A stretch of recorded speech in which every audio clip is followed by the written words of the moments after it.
Dr. Collins History Channel. Archaeology and the Battle of Jericho. Does the evidence match the Bible? After their 40 years wandering in the desert, the Hebrews were ready to enter Canaan, the Promised Land. Before arriving, though, there was one important obstacle. There they were on the east side of the river Jordan, but it was spring, and the river was in flood. You may have seen videos of people baptized in the Jordan, and it doesn't seem like a very big river, maybe 10 meters wide, not very deep, and quite slow. That depends on the time of the year, but also things have changed since the 1930s when they built the Degania Dam just south of the Sea of Galilee. About 95% of the water is diverted away from the River Jordan. In previous generations, it was a dangerous river to cross because of the deep and slippery mud of the riverbed, and especially when the snow melted on Mount Hermon and the rains came in spring. It is impossible to establish the exact conditions on the day that the Hebrews crossed over, but we do have some idea thanks to an American research team who sailed past Jericho on the 17th of April, 1848. Although it was 2 weeks later in the year than when the Hebrews crossed over, and the river would have been rougher, it gives us an idea of the condition of the Jordan at that point. The researchers recorded a width of around 40 meters, a depth of nearly 4 meters, and a speed of around 6.5 kilometers per hour, which would have been enough to sweep men off their feet. The only way to cross at this time of the year would have been by means of a modern bridge or a miracle. When the Hebrews left their encampment at Shittim on the east of the Jordan and went down to the turbulent river, Joshua explained how they would cross. When the priests carrying the Ark of the Covenant entered the water, the river would stop flowing. And that is what the people saw. As soon as the priests stepped in the water, the river became dry. And the water was held up in a heap further upstream at a place called Adam. The word heap, ned in Hebrew, is also used for the water pushed aside for the crossing of the Red Sea, when the previous generation had been saved from slavery in Egypt. After 40 years in the wilderness, this second crossing marked the end of their wandering and the beginning of the new settled life that their God had promised them. Following the miraculous crossing of the River Jordan, the people were encouraged, and Joshua was clearly vindicated as their new leader. And there was Jericho, the first military challenge for the Hebrews in Canaan. It was not a large city, but it was a well-fortified, strategic settlement and the gateway into Canaan from the east. Jericho, which was probably named after the moon god, was an ancient city located in a deep and warm basin 270 meters below sea level, 7 kilometers north of the Dead Sea. It sat at the foot of the mountain passes leading into the highlands in the west. A generous spring could be found inside the city walls, producing up to 5,000 liters per minute, which was enough to provide water for the inhabitants and irrigate around 100 hectares of farmland. So the city lived off its local agriculture, as well as salt and bitumen gathered from the Dead Sea. Furthermore, Jericho was a hub for trade routes, and the city would have benefited economically and culturally from the merchants passing through. The walled city was around 250 meters long by 150 meters wide, with a population of 2,000 to 3,000 city dwellers and probably around 2,000 people living in the countryside. This made it a sizable urban center, but certainly not the biggest of the region. When the Hebrews arrived, the people of Jericho had just harvested the barley, they had a plentiful supply of water, and they felt safety behind those massive walls. They could have survived within the walls for months. And as the Bible says, none went out and none came in. At this point, Joshua initiated an unprecedented maneuver. He had the priests and the army walk around the city in silence once every day for 6 days. The priests carried the Ark of the Covenant, and 7 priests held trumpets, but no sound was to be made. This was unusual since armies tended to make a lot of noise before laying siege to a city. This was a silent vigil, more spiritual than warlike. Then on the 7th day, they walked around the city 7 times with the trumpets blaring, and finally the army were given the signal to shout. And when they did, the walls collapsed and the soldiers went up into the city.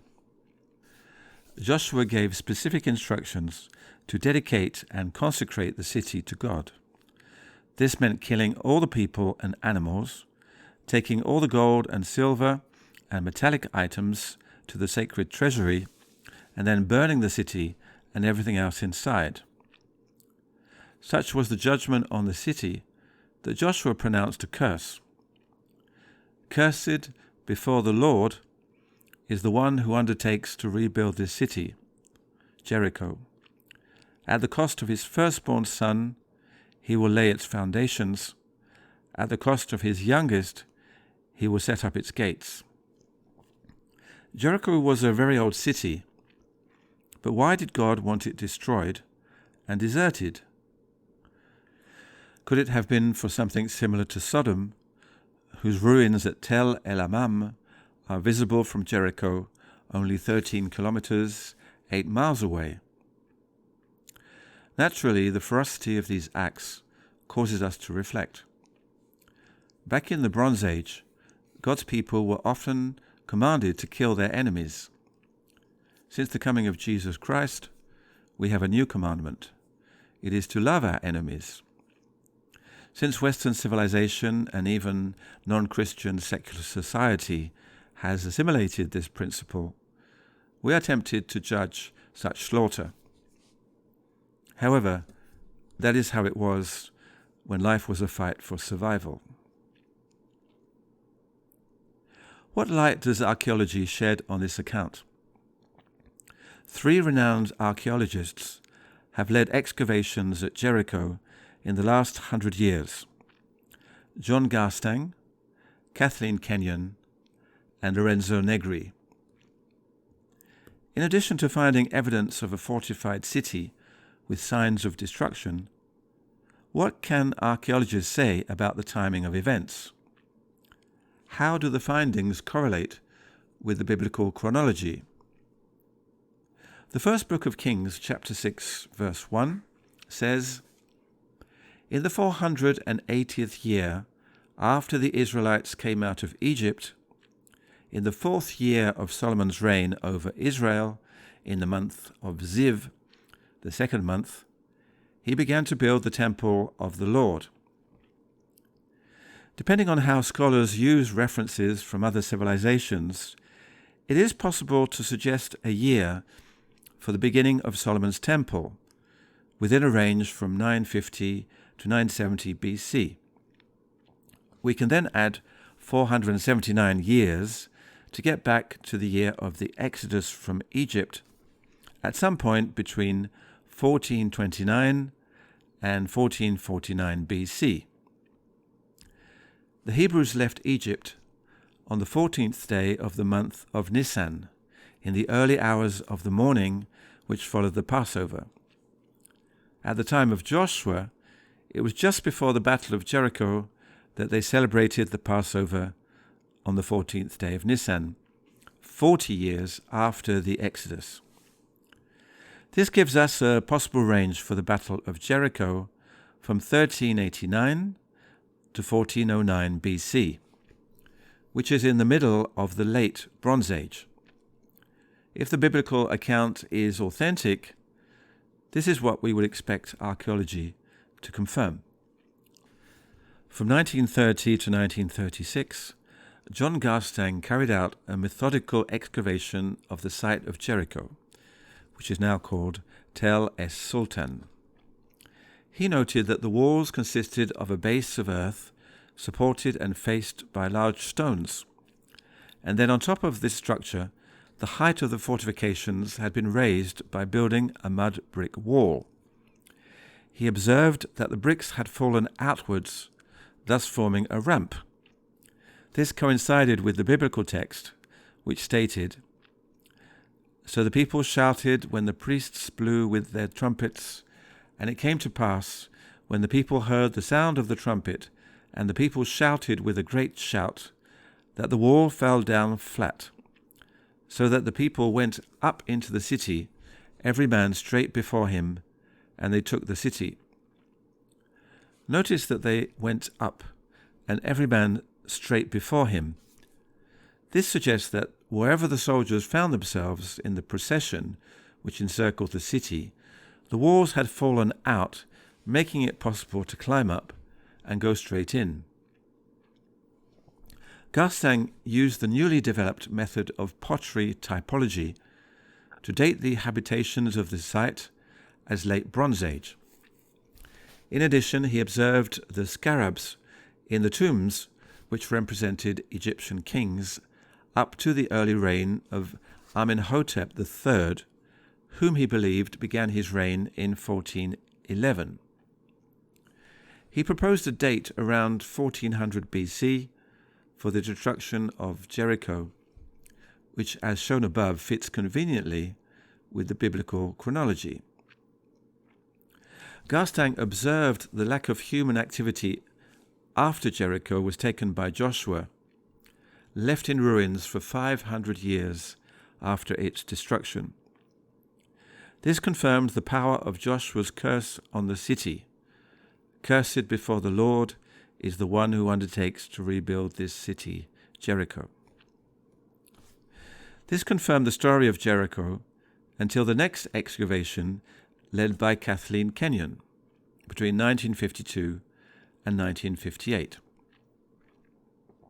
She observed the collapsed walls, but applying updated references for pottery typology, she identified the habitations of City 4 associated with the destruction layer as Middle Bronze Age, around 1550 BC.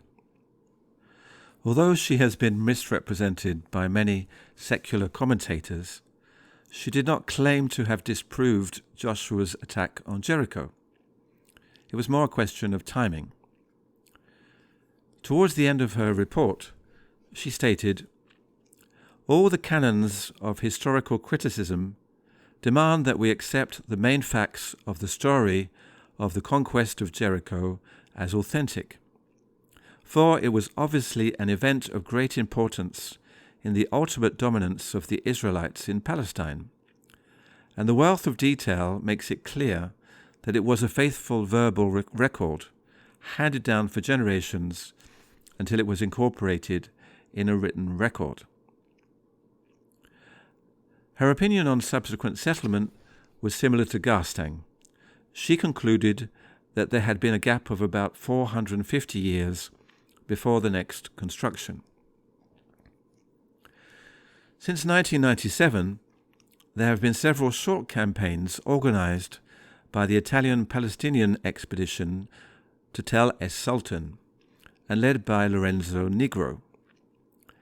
Nigro agreed with Kenyon on the destruction of City 4 to be around 1550. Dr. Robert Mullins, a leading expert in the ancient pottery of Israel, has also identified City 4 with the Middle Bronze Age. And if there are any doubts about the period, a set of carbon-14 tests was carried out on burnt grain, establishing a date between 1601 and 1524 BC, proof that City 4 had been destroyed during the Middle Bronze Age. In recent years, attention has turned to another level of the site. Having studied the findings of the previous digs, American archaeologist Brian Windle has pieced together an analysis of City 5, one stage higher in the strata, which has been identified as Late Bronze Age. Even Kenyon found a Late Bronze Age jug here, which he associated with the time of Joshua's attack. The evidence seems to me to be that the small fragment of a building which we have found is part of the kitchen of a Canaanite woman who may have dropped the juglet beside the oven and fled at the sound of the trumpets of Joshua's men. And whereas Kathleen Kenyon associated the walls with City 4, more recently Lorenzo Negro has attributed the mud brick wall to City 5, Sultan 5, in addition to the defences built on top of the stone wall. Windle claims that areas of City 5 disappeared when Iron Age settlers cleared the ground for their own constructions, thus making it difficult to see the size of the late Bronze Age population of Jericho. Kenyon mentions probable erosion, too, of the site before the Iron Age settlement.